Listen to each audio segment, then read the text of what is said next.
I want to welcome you here today for our first Women in Business panel. This is something very, very close to our hearts and something we're hoping this will be the start of these types of leadership conversations. As you know, you guys, especially Gen Z, are really good at these things. Awareness and emotional intelligence in leadership and understanding why diversity is so important. So we have some pretty incredible women joining us here today. I'm going to introduce them in a moment, but I want you to think about what might be some of the questions you have about how to be an effective woman in business and how to be an effective leader. And like I said, this is one conversation. Today we're focusing on women in business, but there are other conversations to come. So how do you be an effective male leader? How do you go against the gender stereotypes of being the toxic man, which is unfairly placed on you? What about cultural diversity, right? What about ageism? So this is the start of that. I'm very, very excited. We've been planning this for, how long have we been planning this, Kat? A while? She's there somewhere? She's disappeared. She's usually in the pink blazer. Probably about 6 months. There she is. I was just saying, we've been planning this for a while. And please just enjoy, okay? All right, so first off, I would love to introduce our ICMS chair of ICMS scholarships. She's amazing. She champions women's rights. She is a director on the Women's Resilience Center. She's up for a nomination on Women in Leadership. She was nominated for the Telstra Businesswoman of the Year. And our much loved Anne Whitlock, if she could come to the stage, please. Round of applause.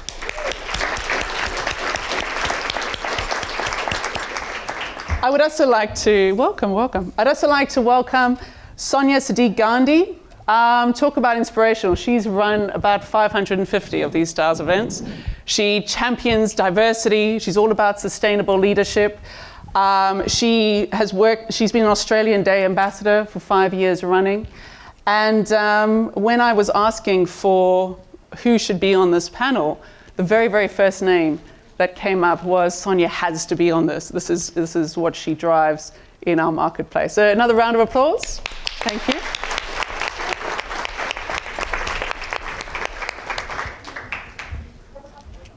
Now it only gets better. So we have 4 powerful women, and we've got Lynn Lewis-Smith. So she is CEO of Business Events Sydney. She's a Woman of Leadership Ambassador for UTS, a passionate advocate for business, especially in destination marketing and international humanitarian events. And again, when we were looking at women that are inspiring change, she is a director on the Women's Resilience Center as well, and is looking at how do you bring more cultural diversity to women in leadership. So if we could please give a round of applause to Lynn as well.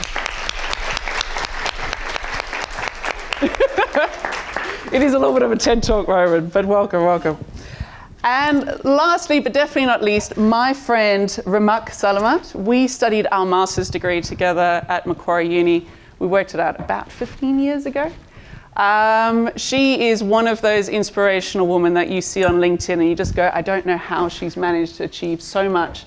Even when we were studying, she was 26 and had launched her own company. She's a tech entrepreneur, very familiar with artificial intelligence, marketing automation, SaaS. She's a tech junkie, and she's also just a cool person. And her leadership style is that beautiful blend of being feminine, being genuine, but still strong and inspirational. So if we could welcome Ramak as well, please. Now, Melissa sends her apologies. Usually it's not me on stage, and I'm sorry about that. But Melissa was meant to be here, but she had a little bit of a fall about an hour ago, but we send our love to her. She's here in spirit and a big champion of women in diversity as well. But I think it's time for us to get started and talking about what it's like being a leader as a woman in business. So thank you. All right. Oh, yeah. So I'm going to open up with a nice question. We've got some serious questions as well. And I think it's just nice to introduce ourselves to the audience. Can you guys all tell me a little bit about your journey to get here, why you're seen as an inspiring woman in leadership, and what motivates you? What is that thing in the morning that you wake up and you go, I'm going to keep doing this, I'm not going to give up? Might start with Mark. Yes, grab the microphone. The mic. Hello everyone, thank you for having me. So my journey's been an interesting one. I did not have any idea of getting into IT to begin with, and I studied my master's, my MBA, and I literally applied for 1 million jobs, and the first role I got was a sales role in IT. I kind of fell into it. 25 years later, I've had a couple of businesses that I've run and I've sold, and I work with IT companies now, helping them to come out to Asia Pacific and supporting them in building out their go-to-market. So it's one that was definitely not planned, but really, you know, when I look back on it and the decisions that I made to getting to where I am, hopefully I can share some of that with you today and help inspire any of you that are interested into getting into a career in IT and particularly in SaaS here at PAC, which is amazing. What motivates me is now helping others. When I started, it was very different. My motivations were very different to what they are now. But now I work with a lot of young people. I support mentoring other female leaders in IT and supporting them. And I think giving back is what really motivates me. It sounds corny, I know, but it is what gives me joy now. Thank you. Thanks, Rick. Good afternoon, everybody. It's so great to see this place, this great hall, so full of people, so full of our students, and both male and female students and everybody else that's here too. Thanks for coming. And so for me, I have been involved in the higher education game, if you like, for the last sort of 15 or so years. I'm chairing our scholarship program here, which I've built up over the last probably dozen years. It's pretty big. We award a lot of scholarships every year. It's very much to do with benevolence and recognition of people who are coming through in developing those people and recognising their effort. We also do a lot in the space of financial hardship as well, so giving back. And so I echo that. That definitely is a motivator. I've also had some other lives, and they're in terms of having run hotels as hotel general manager, business turnarounds, been in financial services for quite some time as well. So if there's any areas that you think might be helpful for what you're here for today, but just ask questions and don't be afraid to ask the questions. For me, what motivates me, I don't really think about it as success. It's more to do with what I love and what I'm passionate about. And I think if you really focus on that as your core thing, then success is just a wonderful byproduct. Thank you. Oh, there's a microphone here. Thank you. Thank you. Can I begin by acknowledging the traditional custodians of the land on which we are gathered here today and pay my respects to their elders, both past, present and emerging. Can I also commend the work of ICMS, Anne Whitlock and Nicole Venter and the entire teams, because I came to Australia 24 years ago as an international student. And let me tell you, we did not have these opportunities of these in-person panel discussions, these in-person energy events where you're able to get those golden nuggets, those gems, of conversations.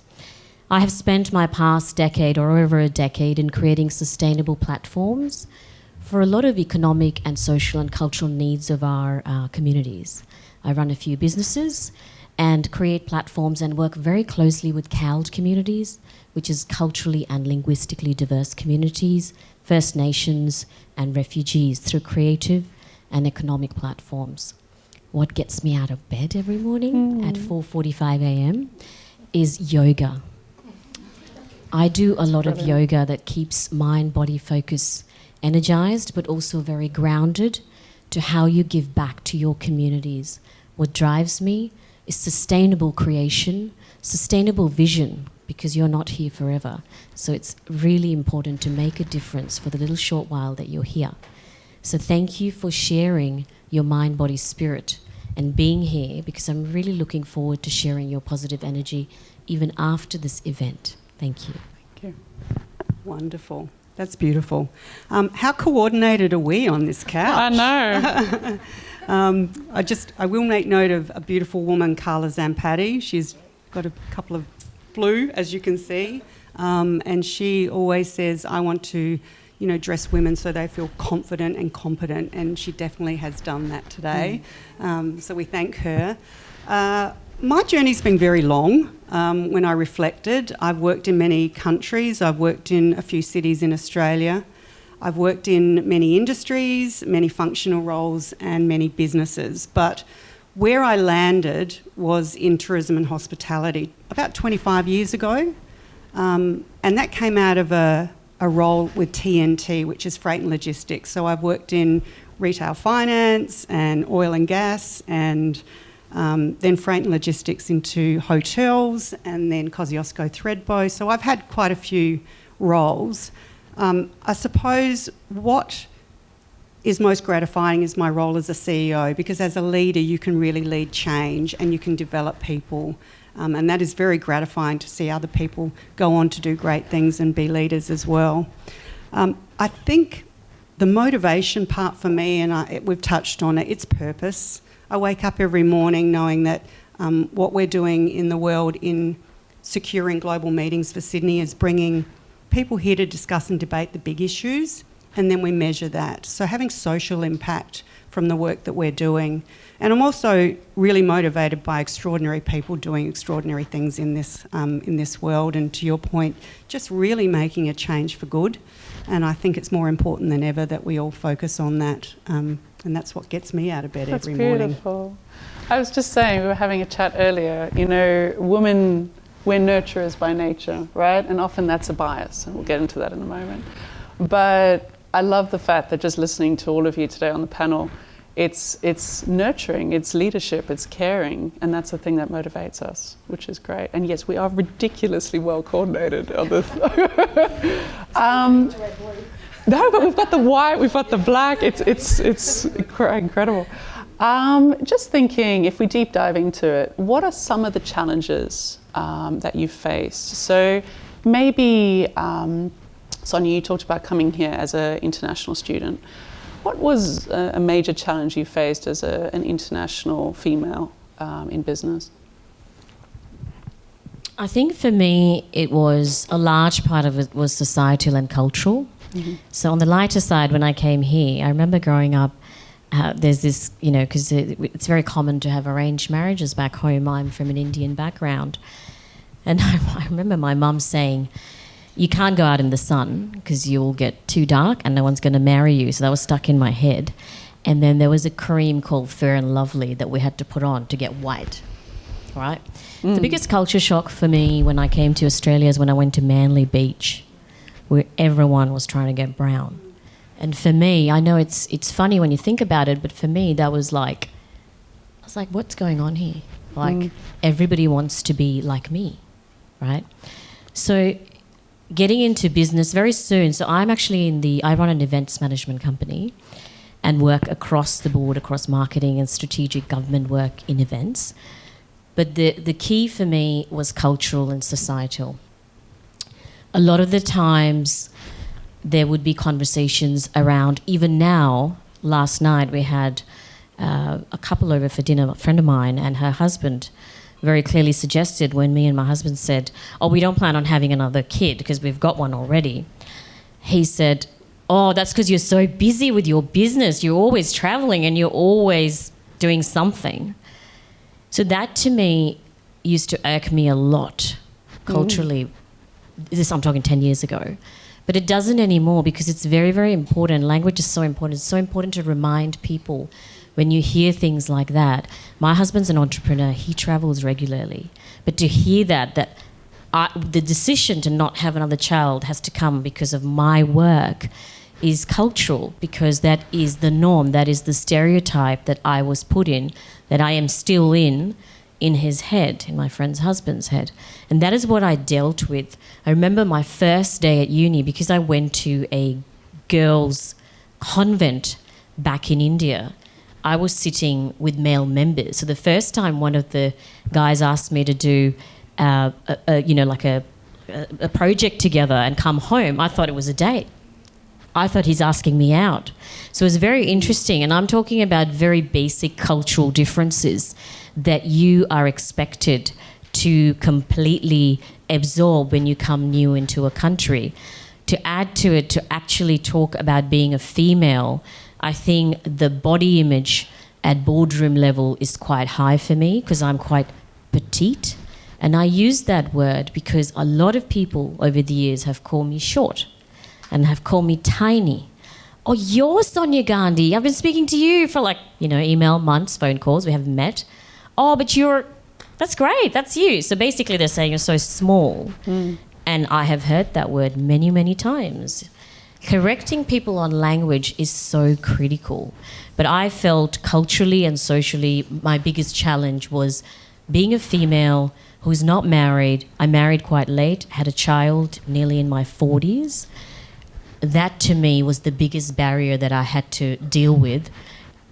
And the conversation around the boardroom table, that's probably for another day, if we have time. No, that's great. Thank you. And I might, because I want to talk about having to found your own business and women in leadership, and you are on the Independent Higher Education Association, and I know the last couple of years have been particularly tough.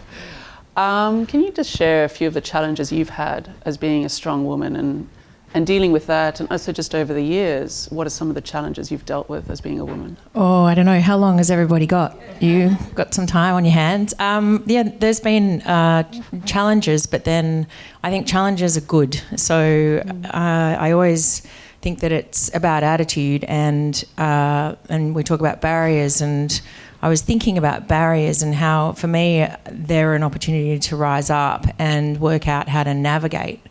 And so if you can work out how to navigate what comes at you as a challenge or a barrier, then you're working out how to lead. And then from there you can change things. And to Lynn's point, that is a great opportunity, that if you can work out how to navigate a barrier. It has been a difficult couple of years. The higher education sector has really faced some challenges with the borders being closed in Australia, and Australia's been a very sought after destination for tertiary students. And I can see there's quite a lot of you, I'm going to guess, but I reckon there's quite a few of you that are in the room that are visiting from Germany, maybe. I think there's some others of you that are visiting us for a longer period of time as well, doing their degrees from all sorts of countries. And I hope that your experience has been different possibly from what Sonia just shared with us, which was amazing. We've had to navigate levels of government on the board of the Independent Higher Education, and navigating different levels of government is always interesting. I've got quite a few different stories around being a female and some of the challenges or barriers, where I remember once being told that I was a single mum and I always worked. I remember when I was a national sales manager and I was looking at a role to add to that as a GM of a hotel, so it would be two fairly big portfolios at the time. I think my boy was about 8. And I remember being told that I was considered, but I was a single mum and that's what I should be focusing on. And I remember thinking that was not anybody else's decision but mine. And I felt like I was being cared about, though. So it wasn't as if it came across as some judgment put upon me. And I do think it's about our attitude to these things, because there's equal, but equal doesn't mean the same. It means it means different too. So I think we're probably going to talk a bit about that later. But yes, it has been challenging. But I think this last 2 years I've learned more in the space of navigating governmental jurisdictions, how to deal with government effectively, how to not be critical, how to not judge, but also support the government and support the people that are doing these really, really tough jobs over these really tough times. And through that, we've kicked some real goals. And I think does that answer your question? It does. Nicole? Thank you. Cool.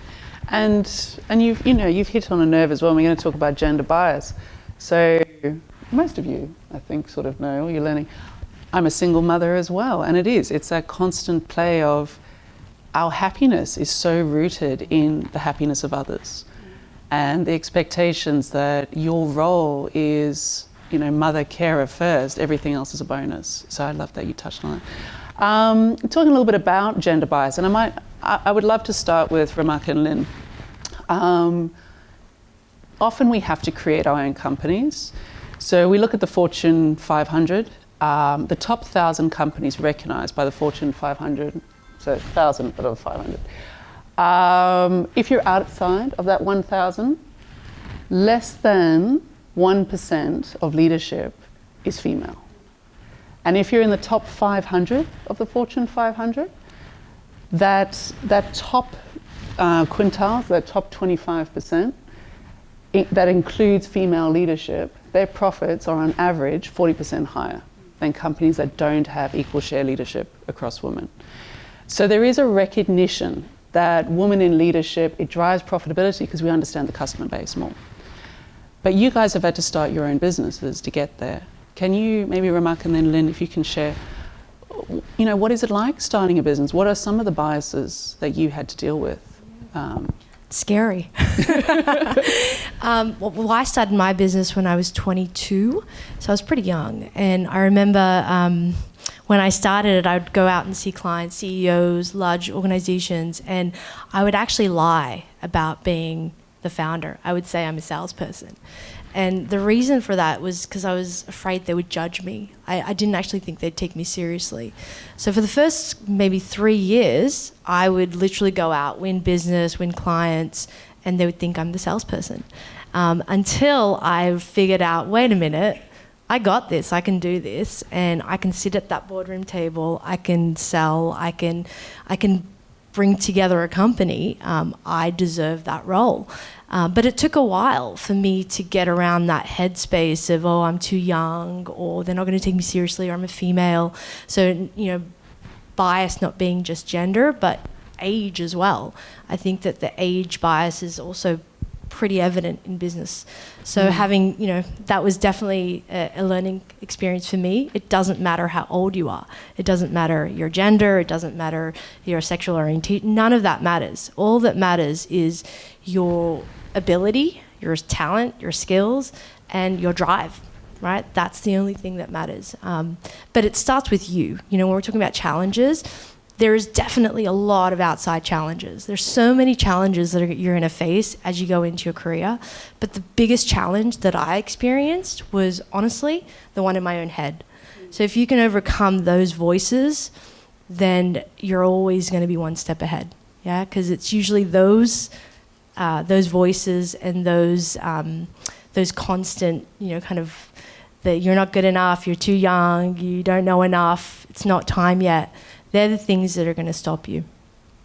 Thank you. Fear is only a feeling. I think we all in this room at some stage will have that fear. Fear of taking an opportunity, fear of taking risk. Remember, it's only a feeling, and you can overcome that in your mind. So always keep that thought. I won't talk about the not-for-profit that I lead now, but I want to talk about a meeting I've just come from. So Liz Broderick was the Sex Discrimination Commissioner for the Australian Government. She's now UN Rapporteur and working on the equal rights of women and girls for the UN worldwide. She shared some amazing stories this morning about inequality. But the group that I set up was for tourism, leisure, hospitality and events, and I had CEOs from many of the Australian companies. And what you may not know, just from an Australian CEO perspective, 73% of CEOs in corporations in Australia are men. So the power sits at the top, and that's really can be quite challenging. But what was really notable in today's conversation, when I said that 50% of women have equal participation in tourism and hospitality, we're 50-50, but when you get to CEOs and executive leadership positions, in arts and recreation it's 19%, and in accommodation and food services it's 8%.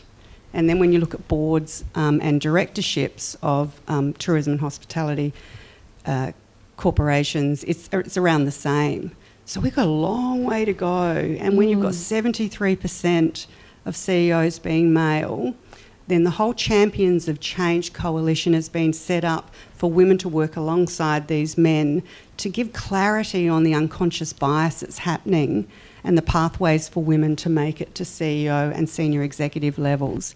And I think it's really important, to your point about, you know, if you have equal opportunity sitting at the executive level and on boards, you're actually representing the community that you live in. And it does lead to productivity gains, great culture, and so many things. And we've seen that it's very much a number of proof points around having gender diversity at the top makes big change. So, yeah, I just thought the conversation today was really interesting because they were talking about structural changes that need to happen within their organisations. And you would know with events that it can be 24/7 when you're coming and leading into it. But the assumption was women couldn't do that because they have caring responsibilities and they're working full-time, doing that. And in this day and age, I was really shocked to hear that today. So we've got a long way to go, and that's why, you know, we've set up the coalition, and there have been other industry groups that have made real headway in these areas and pathways for women and that equal opportunity. So, yeah. Thank you. And you bring up good points. So, you know, we think about biases. You know, we have the gender bias, we have the age bias, we have cultural biases, we have, you know, just your expectations as a woman and what you're supposed to look like. But I want to touch on, and Sonia, maybe if you're comfortable answering this first, beauty bias and what we're supposed to look like and what we're supposed to wear. You know, you mentioned lightness of skin and going in the sun. Have there been any other challenges? I know certainly for me, one of our ex-PMs here used to wear the same suit every day, every week. It was never questioned. I wear the same skirt. Now, to be fair, program manager of fashion, so that plays into it a little bit. But if I wear the same skirt 3 weeks in a row, there will be a comment. So just out of curiosity, what are some of the other challenges about what we look like and the beauty standards of being a woman in business? I think it's huge. I'll take a step back to your question and also answer when you give birth. I decided to go back. So I had a C-section, and I decided to go back to the business after 1 month. And that was absolutely excruciating for everybody around me. I couldn't believe it. There was pity, there was shaming, there was everything, to a point where I remember one of the stakeholders, I was giving a big presentation around how hard it is and how sad it is that I was there and I had to do this. So that's one point. The other point to it is losing that baby weight and how large it is in everyone's head. Before you even say anything, whatever you're wearing, they say, oh, you'll get there. I wasn't asking you how I was going to get there. Whether it was 2, 5, 6 years, whether I never lose it. Who cares? I think just around that point, I must say, COVID has changed that over the past 2 years. I've seen people in tracky dacks at boardroom tables. But as a female, I think that expectation of always looking prim, proper, and dressed for the board meeting, dressed for the Zoom meeting, and always dressed is quite interesting. And that is something that I always sort of talk about. We run a platform in our business, and we've had many ICMS students come through that, called Fabrics of Multicultural Australia. It's called FOMA. So I started FOMA 5 years ago with the Department of Foreign Affairs and Trade to break down the stereotypes that come with what you wear is where you come from. When you see someone in a sari on the beach, when you see someone in a hijab, you know, those female biases around what you wear and how do we break them down. It's also a very powerful statement in terms of how you send a key message across of how you're feeling and where your mind is through your clothing. It is a very powerful tool. Clothing is a very, very powerful tool. But the expectation around it, I always call it out because it shouldn't be put in that box. But just before I finish off, I do want to say, Lynn, I did not know those stats of what you were talking about in terms of hospitality and accommodation, and we have such a long way to go. I do know, though, through ICMS, we've placed over 14 students, and 8 of them actually were female, and 4 of them worked with us. One of them worked with us, who was from France, for 5 years. So I feel that we have had a role to play in that journey, a very proud story to tell. Excellent, thank you. Now, Anne, I know you have some thoughts on this. We've talked before. I'm like, I mean, I had the, oh yeah, I will. Just a second. Remex just told me to take my jacket off. Hang on a sec. Yeah, this is brilliant. Yes, I've got to show you. We all just got a photo. You can read it out. You can read it out, sure. So it says, the success of every woman should be the inspiration to another. I think that gets a round of applause. Thank you. I know I got it in Berlin. It's if any of you are interested in the fashion area.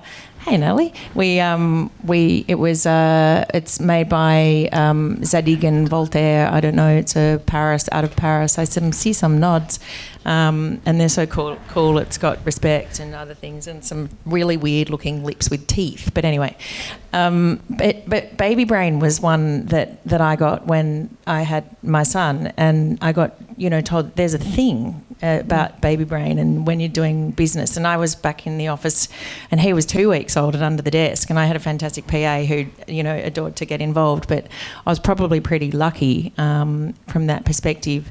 And I guess I was also very fortunate because I have had some amazing role models, women role models. And both my mother and aunt didn't retire until well into their late 70s and early 80s, and they were both very intelligent and talented women who were people who were great mums. One had 4 kids, the other had 5. I've never known either of them not to be workers. They've always worked. They had incredible professional lives. But they also did other things. So they cooked and they spoke languages and they knitted and they played music and they sang. And so it gave me the wonderful richness of there really isn't anything that you can't do if you want to do it. So that's lucky. When it comes to going, I mean, it's blessed. And I'm fortunate and I'm grateful for it every day, and I still have them on the planet, which is also bloody amazing, excuse my French. But when it comes to, turning up in boardrooms, which I've been doing for quite some years now, it is something on your mind about dress and being taken seriously and being heard. And when you're younger, that whole, should I get a pair of thick rimmed glasses and wear a white shirt and a navy suit with trousers, or should I put my nice, cute pencil skirt on, or how do I do that? And that, is that okay that that's a thing, that's a concern, that's a conundrum how I present? One thing I will say to it though, and this is really important to me, is that we have to look after ourselves. So I think, staying in shape, exercising, keeping mindfulness exercises so that we can observe the voice in our head and know when the voices in our head are going off the rails and be able to be the observer of that rather than be controlled by that, because that's really an important space to be able to achieve. But I think, there is a thing around the way we present and the way, and it is powerful what we decide to do. Wear red, they say, if you want to feel more empowered, or, there are different tricks and that sort of thing. But that's fantastic. It's very cool. I like it. And I like the sneakers with it too. But yeah, that's just some thoughts for now. Thank you. Ramak, what do you think? Yeah, look, I come from a different world, so IT is a little bit different. the last few years, as Sonia was saying, I've literally done every meeting in my sweatpants and my singlet top, right? So it's a very different world when you can go in with jeans and, this is nice for me to get dressed up, to be honest. But obviously, there is definitely biases in clothing. When I managed LinkedIn Asia Pacific for a couple of years, and one of the things that we got everyone to do was to do unconscious bias training. And part of that is even just for appearance. So if someone's coming in for an interview, you don't want to count them out because of their appearance. So there's a lot of things that we're doing unconsciously when we meet someone. It's not our fault. It just happens. Just like right now, you're breathing and you're swallowing and you're doing all these things unconsciously. We are biased. So I think the first step is just to be aware of it when we're meeting people, and that in itself is huge, right? Because there will be certain biases, and to know yourself, right? What makes you feel good. At the end of the day, I wear clothes that make me feel good, right? Today I'm about me. But, in another instance where I am maybe meeting a high-level CEO and we're doing a big deal and it's worth a lot of money to me, then I might dress differently to be appropriate to that meeting. But at the end of the day, I need to feel comfortable in what I'm wearing. Thank you very much. And I might we'll start with you, Lynn, on, we've talked about the biases, we've talked about, some of the challenges of being a woman in leadership. Let's jump into the dark side of things. So Why do you go to me first? you're like, honestly. But there is a dark side of those biases as well, and how we feel we need to lead as a woman. I'd love to pick your brain. What do you think are some of the toxic behaviours of women in leadership to compensate for these biases that come up? So the toxic... toxic female women. leadership traits, I think probably try to be more like the man would be the first one, and being really aggressive at the table. And I still see it today. I think not being true to yourself, and authenticity is really important as a leader, because people can read through the lines. And I think women judge other women as well. We judge men, unconsciously. As soon as we meet someone, we're making maybe stereotyping someone in our mind.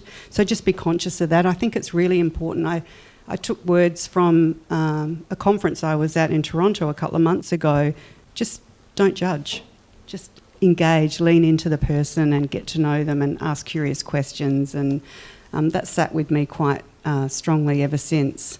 But yeah, I just think, I don't know when we're going to get to the point where we can just be our authentic selves and be women, and we lean in, we are authentic, we're compassionate, empathetic. I think there's so many traits that we have going for us that can complement, who else is sitting around the table and how we lead, and lead by example. And as leaders, everything we say, what we wear, how we behave is looked upon all the time.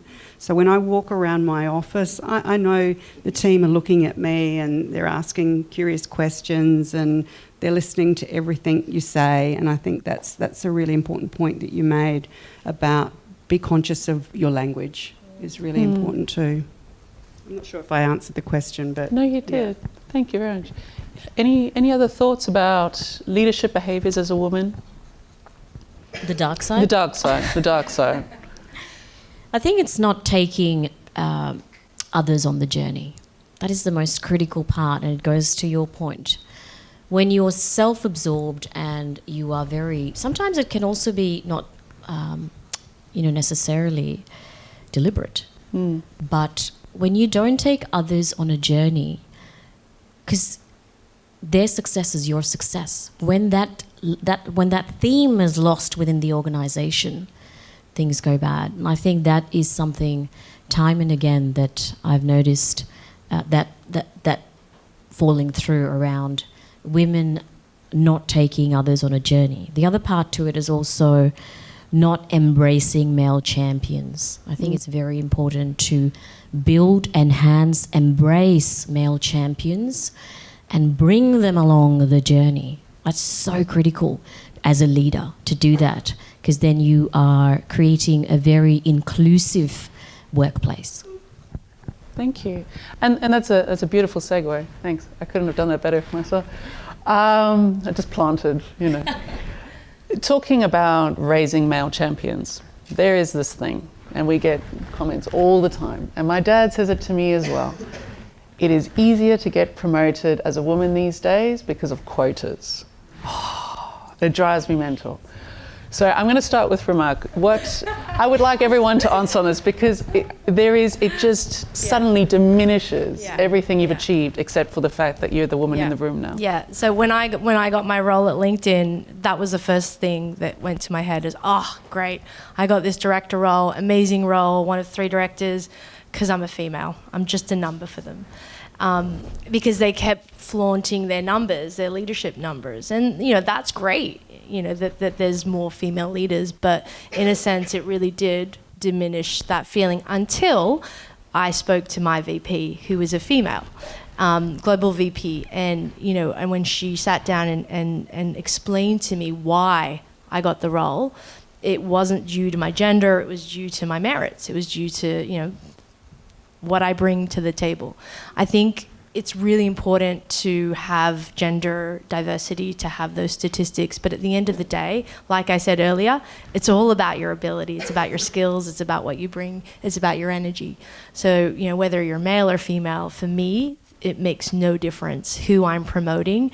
I've probably hired over 500-600 people in my career, and I genuinely do not look at their gender. I look at their experience, I look at what they present as their experience in their interviews, and how they present themselves energetically to me, how enthusiastic they are about the role and their attitude. For me, that's number one. Thank you. Okay. It's a really good question, because you can perceive it that it could dilute whether or not you're a bona fide, candidate, or whether or not you're a quota filler. And personal experience in the last couple of years, I've focused a little bit into doing some board work and creating some change and making a difference in at that level, so more strategic in some certain areas that I'm passionate about. And as soon as I sort of shifted that focus, within months I found I was on 4 boards. So that's quick. And was I a quota filler? Well, I don't care if I was. And I think, why overthink that? Because I know what I know, and it's important I know what I don't know, and there'll be someone at the table who does know that, so I can learn. And I'm continuing to learn. And my grandpa was amazing. He used to say, the day you stop learning is the day you might as well die. So I'm all about keeping learning. If you get a role and someone makes a comment, that's their opinion. That's not what has to be your opinion, it's their opinion. So, if you're a young woman or man who's starting out and looking at their career and setting their goals and understanding what they love and want to do and how they want to make a difference for them and for others, I think other people's opinions are just that, other people's opinions. And to say that, go in and commit and let yourself make a mistake, and that's where your biggest learnings are going to be anyway, I think. I think quota schmota. Use it, right? Yeah. Take the opportunities. Thank you. Sonia, what do you think? I just loved what Remark and Anne had to say. I think it's, it's all about competence. It's incredibly important to remember that at the end of the day. And if you do get the opportunity, why not?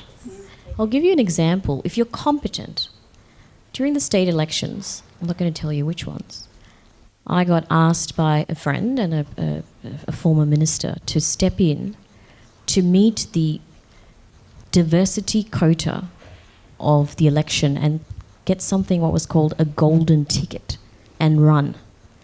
A golden ticket in elections means that you run, but you'll never win, basically. And it ticked the box because I was female. It ticked the box. I was in, business, and I wasn't going to lose my business because I was never going to win, so I didn't have to give up the business. And because I was of Indian background, it ticked the 3 boxes: cultural diversity box, female box, age box, all of that. It was a great opportunity, but I said no, because I did not feel, not that I couldn't do it, that is the path I was going to take and build on, or was ready to give it 200%. And that, to me, is competency, because I knew.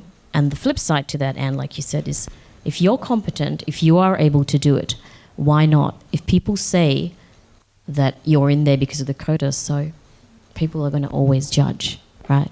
In fact, judging, I feel, it's interesting, Lynn, you said that, because at a conference I heard that judging, in fact, it was actually Tony Robbins, judging is very critical. It's important because it gives you your identity. Because if you don't judge, you're going to do it, right? You're going to judge people. It's not that it's always going to happen. We're human beings. So when you say to someone, don't judge her at a workplace, what you've got to change the language again. I go back to language, is to say, have you worn her or his shoes and understood their perspective? That is how you change the narrative of language when it comes to judging. And I've gone off track. Thank you. No, but it's a great point. Thank you. Lynn, what do you think? I don't have much to add. I think if the door's open, walk right on in. And, if you feel, I don't think you should feel that you have to prove any point to anyone, but I would just recommend do a little bit more research, come to the table really prepared, and you will flourish. And quotish motor, I say. Yeah. I love that. I love that you all turning it into a positive. So a couple more questions just before we hand over to the audience. What are some of maybe there's one barrier each that you think is still in the marketplace as a woman, and how do you think that men, other women, other genders can help support women through business? So then we'll go that way this time. Yeah, I'll just pick it up from the board role, I suppose, is I learnt very early on from a lady called Anne Sherry and Sam Mostyn and Gabrielle Traynor, who are all wonderful mentors, that if you have a seat at the table and you're the only woman there, you're going to really find it hard to be heard until you have a multiplier. So every time you step off a board, you ensure you're replaced by a woman if it's that way. Percentage is less for women. So to be heard, you actually need 3 women at the table, because I've sat at the table so many times where I think I've got a really great idea and want to pursue this, but no one picks up the conversation and carries it on. You're actually left flat, and then somebody else will mention exactly the same thing and someone will pick it up and go, great idea. So until you have at least 3 women at a board, that's when your voice is really heard. And it shouldn't be that way, but I've experienced that on a number of occasions. So it's for us as women, when we move off boards, to make sure that equality continues to happen. And I know Sam and had done that with the commissioner role with Gab, to make sure when they stood off that somebody else came in and lift others up. That's so true, because the head of business, is she here still? Louisa? There we go, stand up. Our new head of business is a woman, and it's amazing because we're sitting in she does deserve a round of applause, doesn't she? And it's wonderful. Our PM team, Trevor, really does champion diversity. But I've noticed just having a woman next to me every day, it is a multiplier effect. It's not times 2, it's 3 or 4, which is great. Thank you. Everything you said, Lynn, resonates with me. It is so true, and it's absolutely imperative that we do that collectively as females to ensure that the gender balance is always met, but also what I talked about earlier is around the journey, taking people on the journey. And when you're effectively doing that from the start, you will have that multiplier effect, absolutely. Thank you. I often get the opportunity, I take the opportunity of, I stay on the final panels interviews for the scholarship applicants. I'm still doing it 12 years later, and I love it because I get the opportunity to speak to applicants. I can see faces here that I recognise still in the room, and I have often found myself saying to these young applicants, and I will say it to any applicant, but when I see a young woman who's got an inner strength and a passion and a love and a drive, I do say use your voice and use it, but use it for good and with kindness and respect, and not needing to be aggressive because you don't, and but definitely use your voice. And if you feel the fear, that's actually a good thing. It's a thing to teach yourself to overcome it, male, female, whoever you are, because once you start to do that and you practice that, you'll do it more and more, and that's when you'll get into the sort of leadership roles that you might have aspiration for. So I said it before, I think barriers are things that we need to learn to navigate, and sometimes the barrier can be ourselves. Sometimes you need to get out of your own way. But, you know, if they're being beset by your environment, then learning to navigate those in a really constructive way. I think, you know, we've been hearing people say it here, you know, build other people up around you. You know, I mean, I think that's one of the best things you can do. Just tell people what their talents are. They might not even realise it themselves. But yeah, I think barrier is a good opportunity to learn and to navigate effectively and constructively, and, you know, other people see that. So there. Thank you. Really does feed into what I was thinking, really two areas for me when I think of challenges. I've done a lot of these women in business panels, and the one thing that always comes up is the imposter syndrome, right? Like, I hope no one finds out, but I don't know what the hell I'm doing.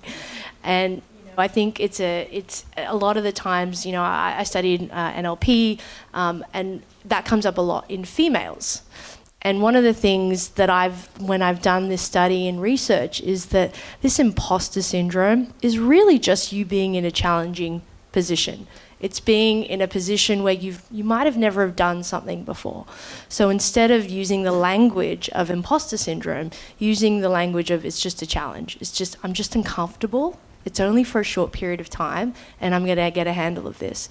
So again, changing language, whether you're male or female, this is, you know, yes, we see it a lot more in females, particularly as you kind of rise up the ladder and you move into management roles and roles that you think, oh my God, I really shouldn't be here. I have no idea what I'm doing.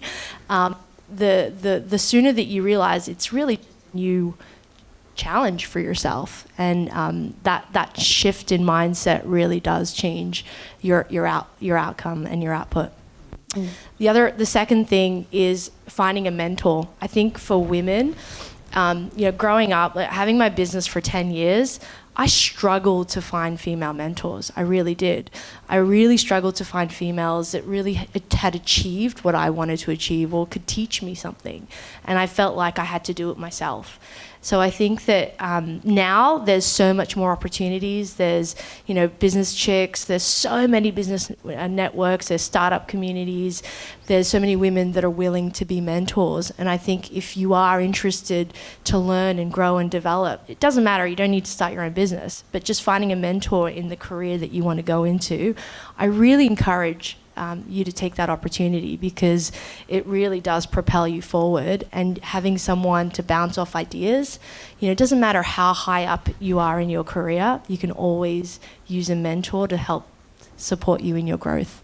So definitely that would be the two. Awesome, thank you. I love that you brought up imposter syndrome, because we were just talking about it in the office the other day. Yeah, and this feeling of, especially as a woman, like I was saying, you know, so much of your worth is people pleasing. So to suddenly have to tell people what to do is quite terrifying. Last question before we open up to the audience, and you've sort of answered that already, so maybe it's just a summation point. And I might start with Anne. One hot tip for young women in business today. or people. I'm conscious that we're talking to a room full of mixed. We have got men and women in the room, and anyone else, however you identify. And I'm quite conscious of that. And I think it's important to acknowledge the fact that you've arrived and you've turned up and you're here and you're listening. So that's great. Yes, the stats are real. 73% of CEOs are men, and you look at the board level, and I think that that's the same. One of the things that's interesting for you is, I think one thing to say to you, no matter woman, man, or other, just know that you're enough. Like right there, sitting there, right now. You are enough. So no matter what it is you're going to do, you've got it in you. You don't have to question it. It's there. If you've got to learn something, you've got to learn it, yes, but you are enough. And I think that's the best piece of advice that I can give you. So back yourselves and go for it. Thank you. Thank you. That was beautiful. I feel like doing a heart. I guess there's lots of things I could give you as advice, but the one thing that's really changed my career and, helped me make lots of money, meet amazing people, live my dreams, and continue to grow is just say yes to opportunities. If you have an opportunity that arises, like what we said, if whether it's a quota filling position or not, it doesn't matter, right? Like take the opportunities that come your way, because they will, if it feels good, take it. Even if there's fear, it doesn't matter, right? Like that will propel you to, new journeys that you would have never, ever expected. Thank you. Lynn? Again, I think just being enough, being present is great. I don't really have anything else to add to that. I just think it's really important that you are your authentic self, and what you bring to the table is going to be unique and different to the person sitting next to you, and it's just a matter of really having that voice in your head saying, I've got this, I've really got this, and take the opportunity, take a bit of risk. You do need to get comfortable with being a little bit uncomfortable, because that's the monkey in your brains, telling you you can or you can't. I remember my first role and managing 20 people. I'd never managed any people, but you just lean in and give it a go, and there'll be people around there to support you. And just know there's always people to support you. It's hard to be the last one. But no, I just love what you said, Anne, about firstly being inclusive of the audience, but also that you've got it in you. I do want you to do a quick exercise, though, not right now, because we're pressed for time, at home. Please do write down your 3 specific skills, not on an iPad or digitally, on paper. Big, bold. Write them down. What are your 3 skills that you have that could make a difference? It's very important. I know it's very easy. You could say, I know what they are. But sit down and write them down. It is the hardest thing I've done. The second thing, and I keep going back to it one last time, do not use the word just. So many times in our industry, events, marketing, government work, I'm just working part-time. I don't know. I am just. The word just, please change that. The word I think. What do you think? I believe is the right word. The other word is also. Women use the word also a lot. Furthermore is very important, especially written communication. It's very, very critical that you change the language. The last one is hilarious, and I always correct people when they say it. To be honest, so are you honest or are you not? Is that a fact or is that a fiction? What you've just done is questioned your own integrity with somebody else. With friends, obviously, it's okay. But in a work environment, the line, to be honest, I think, done, you're finished. No, not really, I'm joking. What I believe to be true. Yeah. So that language for me is so critical, and consistently practicing it, consistently on every email you write, every text message, practice it. It takes months, sometimes years, to get those words, the negative words, out of your vocabulary. I love that. Refresher right here. Thank you for that. No, I love that. That's excellent, because especially even now, I sit there 20 years later and I write an email and it's like just a quick one, or quick question, or sorry to bother you, and I have to reset. So I love the use of language. I think before we just open up, just a round of applause for 4 incredible women. Thank you very, very, very much.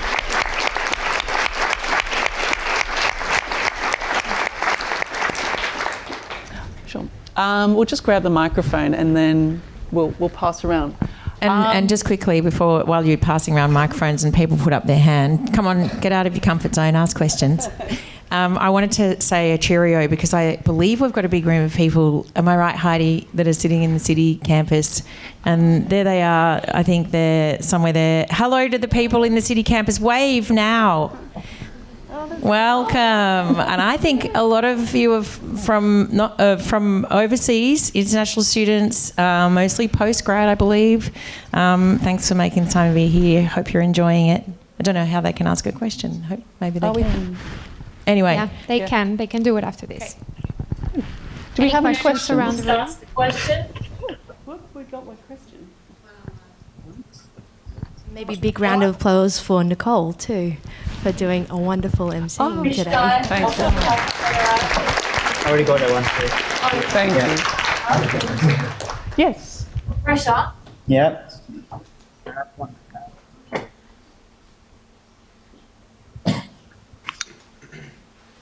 Do we have a question from the city? Not till now. We haven't got any so far. No, that's all right. That's all right. Yeah. Oh, we have a question in the front. Sorry, Kat. Hi, I'm Riley. So I'm from Singapore, and typically from my experience, the father or the male will go to work while the mum is kind of stays at home with the children and does mum stuff. So do you think that culture might play a role into why men are higher in a business than a woman is? I'll quickly have a go there quickly. There's a really wonderful book I read that my husband bought me, and I opened it. It was Christmas Day, and I opened it, and the title of the book was Why Women Need Wives. No, wait, the title of the book, sorry, correction, take that away. The title of the book was The Wife Drought. I'm like, that's a bit weird. Why'd you give me a book called The Wife Drought? My instant reaction. But it's a really good question because it does actually play a part in the statistics Lynn talked about, where the majority of the leadership roles are taken by men. And that's because fact is, biologically, we have the babies and we need time to have the baby. And not every woman wants to be working up until having a baby and then right back as soon as they've had the baby, and that's not even realistic most of the time. So you've got to take a break. So you might be up to a certain point in your career where that break is going to break your career, but at the same time you're up to a certain point in your life where you really want to have a baby. So, and the book's about that. It's about how women need a wife then to have that baby, if you like, which is, that might work for some women, but it's ultimately not practical for other women. So it's a really interesting situation. For me, I kept working. I'm a single mum, like you heard, and that was my choice. But it is an interesting question. There's not one answer. And, yeah. So what I've seen as well is once they have the kids, might not completely get out of the workforce. They might do part-time work, 3 days a week, same role. And what I've seen countless times is the women not being promoted. So they're doing the same job as their male counterparts, but because they work part-time, they're not seen for promotions to move into leadership. And that happens quite a lot. So I think it then goes back to leaders to be able to see talent and to be able to do things like job sharing and ways that might be an intensive role, but there's definitely solutions around it. And there's a lot of companies out there. There's a company called Beam, and they're two ex-founders, ex-partners at Google and EY. They've started basically helping educate companies around job sharing for leadership roles. So I think there needs to be a little bit more education around that. But yeah, it happens here as well. And I might just add 2 cents on that as well. Nearly said just as well. Terrible question. My 2 cents, 10 cents. As a man in the room, there is also an expectation that you have to be the provider, you have to have the full-time job, you have to be the alpha male to be in the dating pool, right? To be an acceptable, potential spouse. 2 of my best friends are stay-at-home dads, and they work casual jobs, and their partners are the ones that are the main income earners. I think as women, especially young women, it's important to sort of readjust your thought process and say, I don't have to be looking at the guy that's 6'3", going to earn $500,000, drives a BMW. If you adjust that, not only do you open your dating pool to a lot of lovely people, but it also gives men a little bit of a break to be able to do things they want to do as well. So that's on us. So you adjust that and the dynamic will change a bit as well. Wonderful. Couple more questions? Yes. I think in business there's a lot of pressure to be more and more, so you're continuously taking on more and just piling yourself up with much more than you can chew. Has there ever been a time where you've just had to take a step back and just think to yourself that you are satisfied with yourself? Who would like to take that one? Oh, where'd our microphone go? Oh, there we go. Sorry. Thank you. Many times. Happens all the time. And that's very critical, to take that break, reset, revive, and say, this is good, and let's just come back to it. And it's very important to have the tools like I talked about earlier, like yoga or exercise or whatever, to keep that completely in sync with this, because that's when you make the important decisions. And there is a lot of times that your natural leadership style needs to be kept in focus. Your authenticity is what we talked about a lot today, but I think natural leadership style is something that you should continue to enhance, and goes back to my earlier point about writing down what your 3 skills are that you can relate back and marry to that natural leadership style. And when you know that your natural leadership style is, can't do it anymore, I've got to take a break, I've got to stop. Because as women, we take on a lot more. We take on so much because we're able to deliver, and because we're able to time manage so effectively. I think the most critical part is to take that break. It is so important to reset in business, like absolutely critical to reset. Thank you. That was a good question. And great answer. I totally agree. And then there's another way to look at it as well, and that is that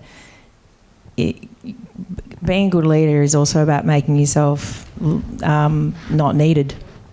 And so you can work really smart that way by having, if you've built a great system and led something and you leave it working, then you can not have to keep doing it. You can focus something else, right? So if you've got good people and people who are capable and know stuff, then you can work towards making yourself freer and able to take the time and manage your time so that you can look after you well as well. Well, I think that there's a difference between time management and prioritization. So I think another exercise to do is write down your priorities. This is something that changed my life, because I was one of those just pile it on top, another thing. Oh, cool project. Yes. It's time management helps you free up time, but if you don't know what your priorities are, you're just going to fill that time that you've just saved with extra stuff. So knowing what your priorities are helps you then prioritize what gives you like meditation or exercise. Having those priority blocks helps you then be able to manage that time that you save. It's really important to know the difference between prioritization and time management. Yeah. And I think that's why I loved that as you open it. It's like, oh, she's also part of the 4 a.m. club. And I know being events, you're also part of the 4 a.m. club. There is something about efficiency and getting up early and managing your day. Good. I think we have time for a couple more questions. Yes, just at the back. Kat, just down that way. And then we will have some cupcakes. Look amazing. Yeah.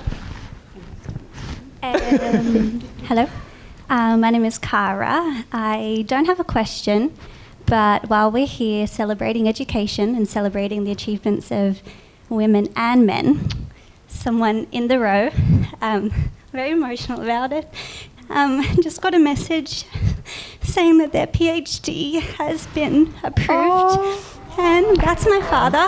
Dr. Stewart, we can stand up. Stand up, Stuart. Stand up.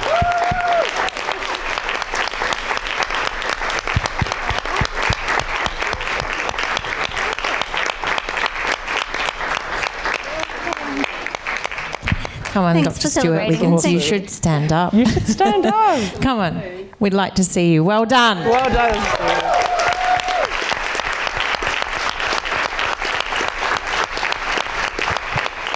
Thank you, Cara. That's fantastic. Wonderful, wonderful. All right, last question. Anybody questions? Yes.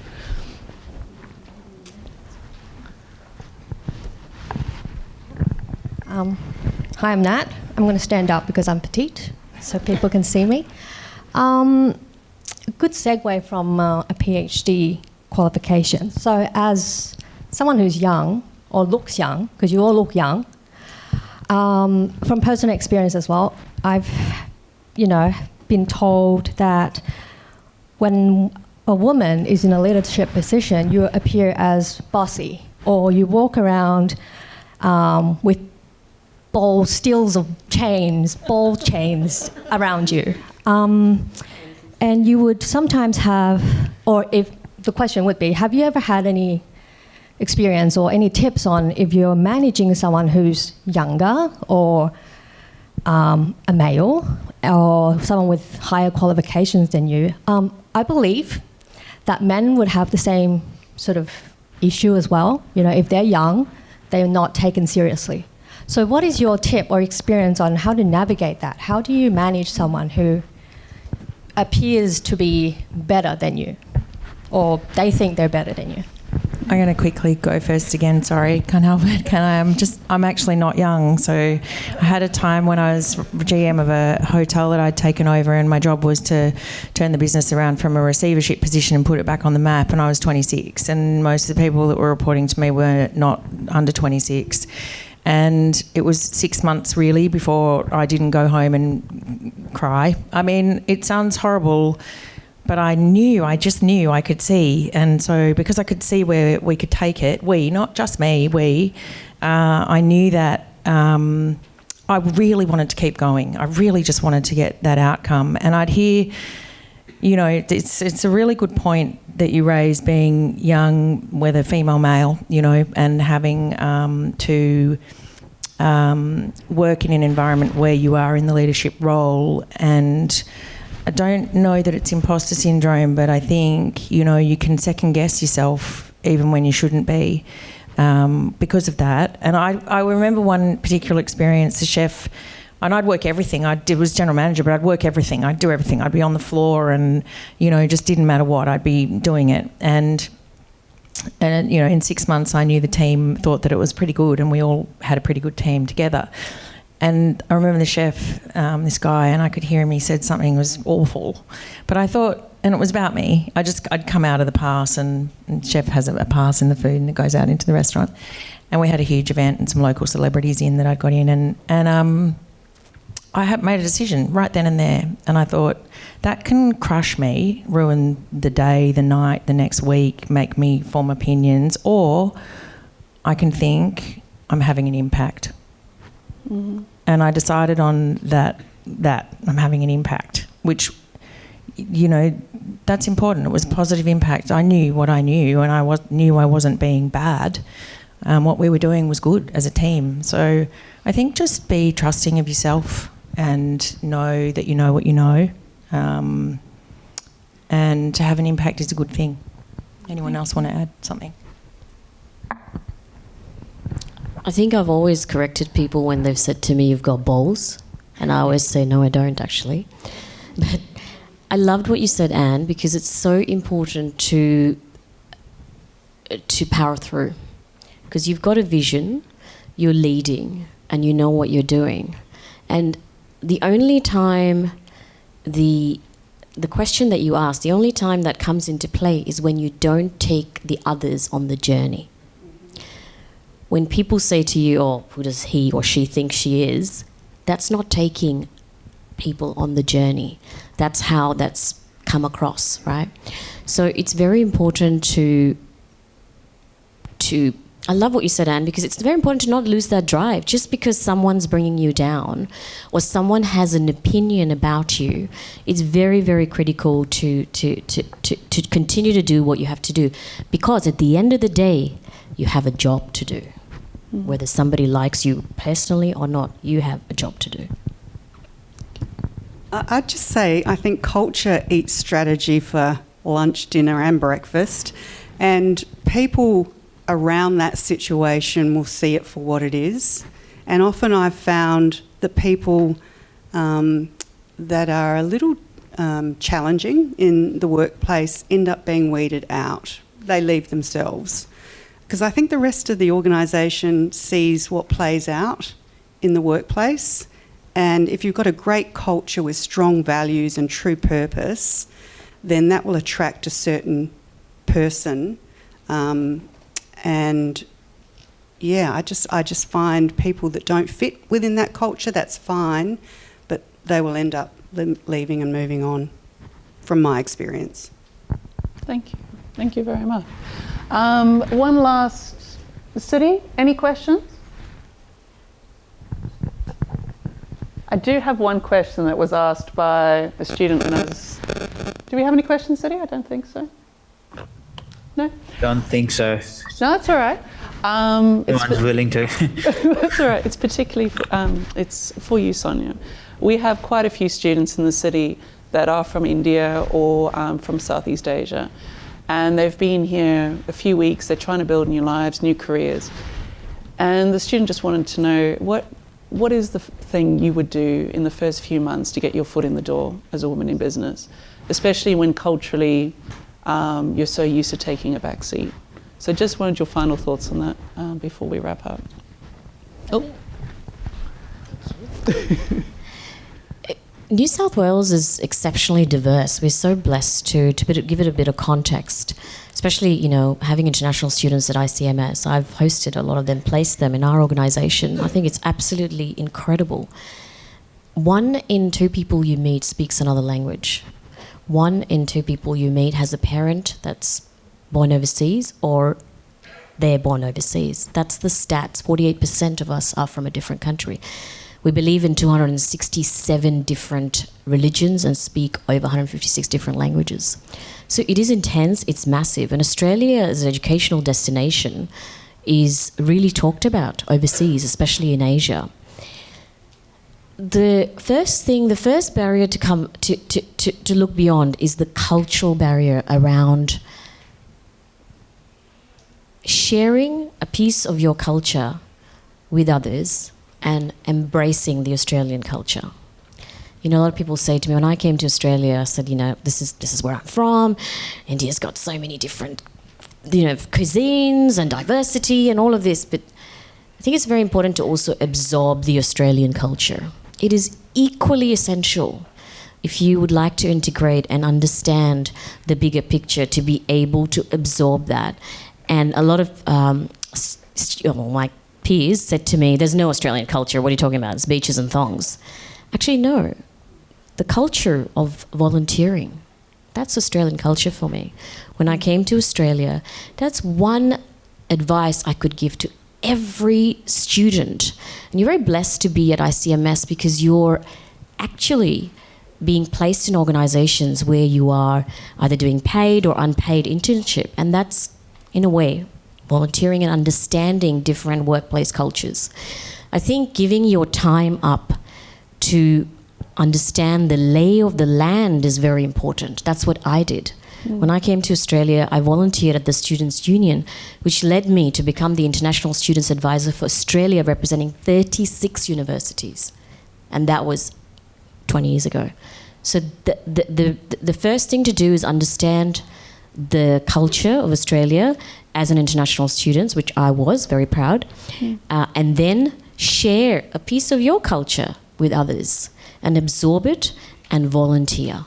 The other thing that I also say is understanding the Australian culture is not just about, it is about volunteering, but it's also about understanding days like Anzac Day. You know, I went to the dawn ceremony as a student, and that changed my life. I didn't know anything about the First Nations people. That changed my life. So to sit there and say, what can I do, you know, that's what you have to give back. You have to absorb and learn a lot more and give your, I guess, rich diversity of your culture and share it with everyone. Amazing. Thank you very, very much. Final round of applause to our beautiful panel today, and thank you very much for your time. Thanks again, guys, for coming. I greatly appreciate it. You all know how important these are to the college and starting to have these conversations. Have a cupcake. Yes, it's pink. It's the best colour. Enjoy, stay, chat a bit. Classes will resume at 4 p.m. Okay, so lectures have been... yes, and... Yes. Yes. So, and thank you.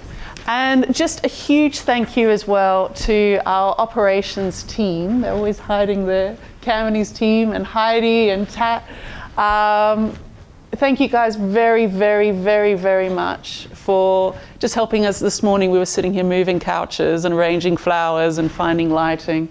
It's not a one-man operation. So thank you very much to you guys as well. And for Ian, who makes the technology actually work.